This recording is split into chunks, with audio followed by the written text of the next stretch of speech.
These days are things that I wasn't taught in med school and they're not in my textbooks, and we're kind of bending the curve with a lot of things because we get results, and it's exciting. When we see success, it feeds upon itself, and these are things that inspire me to get out of bed at 4:30 or 5 and keep researching all these things, because it's exciting to see that there's more to medicine than just the surface of what we were taught.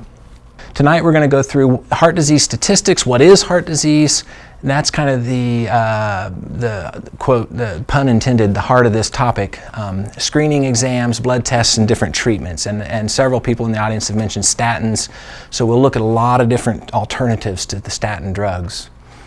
It's important to really emphasize that, you know, heart disease by far is the leading cause of death in this country. 1 in 3 of us have various forms of heart disease. And when we say heart disease, we usually think of heart attack, but it also includes heart failure, congenital abnormalities of the heart, high blood pressure, and so on.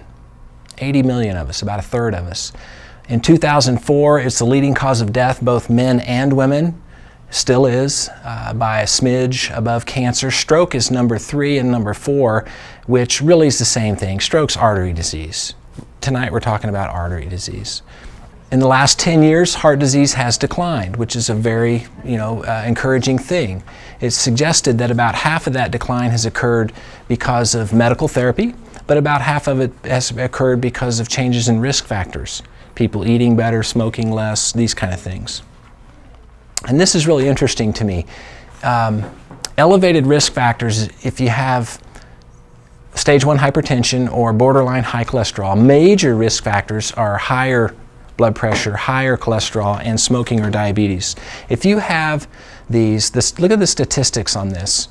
If you have optimal risk factors at 50 years of age, the lifetime risk of having coronary vascular disease is only 5 to 8% in men and women.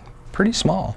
But if you have 2 major risk factors at age 50, later in your life, that risk jumps up to almost 70% and 50%. Now that's impressive numbers to me. And so my point with this slide is just pointing out that modifying your risk factors, the sooner you start modifying risk factors, the better. It significantly changes your risk of ever getting artery disease in the first place.